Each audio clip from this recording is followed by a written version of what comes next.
Muito obrigado pelo convite para estar cá presente. Eu julgo que é consensual que qualquer estratégia de desenvolvimento para a Madeira e Porto Santo tem que estar aliada, ou seja, sob um alicerce de uma política de transportes séria que seja, de facto, eficaz para mais, com as características que tem a Madeira e o Porto Santo, ligado ao turismo, a nossa imigração e, portanto, uma rede de transportes, vivendo numa região insular, é fundamental para qualquer estratégia de desenvolvimento da região autónoma da Madeira, para mais uma região com grandes apetências turísticas. E nós temos hoje um problema nesta questão da liberalização dos transportes aéreos. E tem a ver com os custos para os residentes. Isso já foi aqui abordado e que tem a ver, essencialmente, em determinadas alturas, atinge determinados picos de preços incomportáveis para aquilo que é o nosso dia-a-dia e para aquilo que é os rendimentos dos madeirenses e dos porto-santenses. Já fui dado aqui alguns exemplos nesta altura do Natal, na Páscoa, em determinadas alturas do ano, em que esses valores atingem de facto cifras incomportáveis para qualquer um e que davam quase para irmos daqui aos limites da Europa e, portanto, temos que encontrar soluções. Se nós olharmos para aquilo que eram os custos que o Estado tinha para com as indenizações compensatórias de serviço público, quer na Madeira, quer no Porto Santo, em 2007, antes da liberalização do transporte aéreo para a Madeira, era 40 milhões de euros para os dois arquipélagos. Depois disso, passou para, sensivelmente, 13, 14, 15 milhões de euros ao ano. Sendo que, naturalmente, isto são indenizações compensatórias, mas o Estado estava a pagar os bilhetes, digamos, aqueles 60 euros que já falamos. Mas o que é certo é que o Estado, em relação à região autónoma da Madeira, que antes despendia connosco 23 milhões de euros na ligação, 23, pouco na ligação Lisboa-Madeira e mais 2 milhões de euros, ou 1,7, 1,8, nas ligações Madeira-Porto Santo, antes pela Aerocondor, depois pela SATA e agora recentemente pela Aerovivo. Ou seja, o Estado, de um momento de uma responsabilidade financeira de 25 milhões de euros, passa a ter uma responsabilidade financeira, neste momento 6 milhões de euros nas ligações com Lisboa, naquilo que paga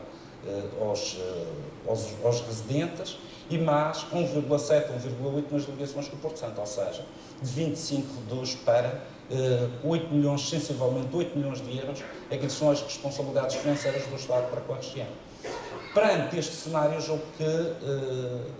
é fácil, ou teria sido mais fácil negociar na altura, porque o Estado, de facto, ia ganhar muito com a desresponsabilização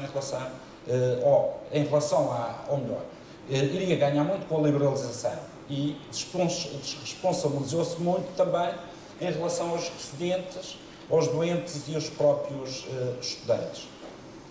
E nessa altura julgo que teria sido fácil negociar e continuo a achar que esta porta aberta pelos Açores permite também à Madeira colocar esse dossiê outra vez em cima da mesa. E esse dossiê tem que ser colocado em cima da mesa numa lógica daquilo que são os custos que tinha para o Estado esta matéria, que é os 25 milhões de euros,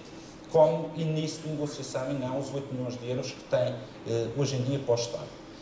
E um modelo que os Açores seguiu, porque eu recordo dos debates que tivemos, o Partido Socialista, que o Carlos já referiu, foi dos primeiros aqui na região a dizer que não concordávamos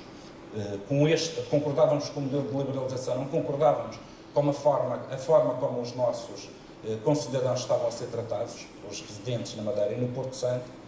e na altura o debate é que não poderia haver um teto máximo nas tarifas.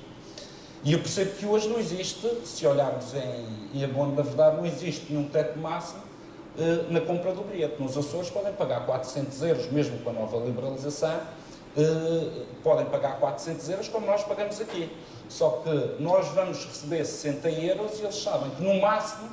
pagam 400 euros à empresa, mas a partir dos 134 paga o Estado. E, portanto, nós temos agora hoje condições para se sentar à mesa com o Estado e propor o nosso modelo em relação à liberalização dos transportes aéreos, ou uma mudança na liberalização dos transportes aéreos que garanta aos residentes, aos doentes, aos estudantes, outras condições e que permita termos preços mais baratos. E eu acho que isso é possível hoje. Se não for com este governo a nível nacional, será com o próximo. Mas essa questão é uma questão que tem que ser colocada em cima da mesa. O André Barreto referiu aqui que seria o ideal é ter uma componente turística, era existir um modelo destes com um subsídio ao passageiro, ou um modelo açoriano, ou um modelo em vigor na Madeira, mas para todos os passageiros que são portugueses de facto,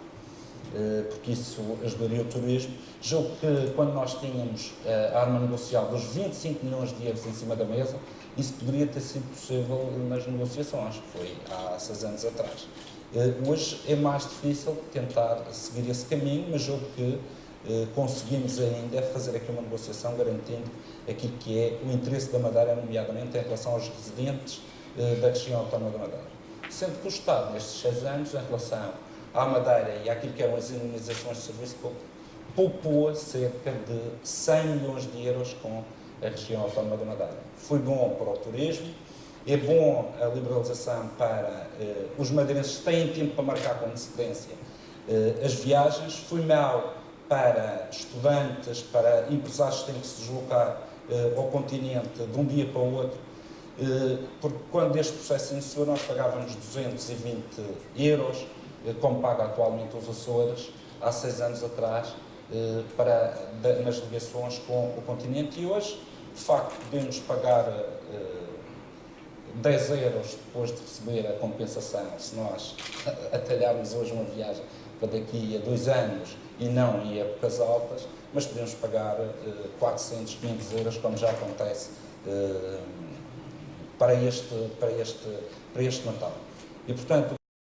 eu queria dizer neste momento é isto: nós estamos interessados em renegociar com o Governo da República esta questão e encontrar soluções para resolver este problema, especialmente para os residentes. Obrigado, Vítor. Hoje nos Açores diz-se que há uma crise no turismo, mas se nós repararmos os dados, as razões dos nossos constrangimentos. E dizia eu que esta nova política, esta nova campanha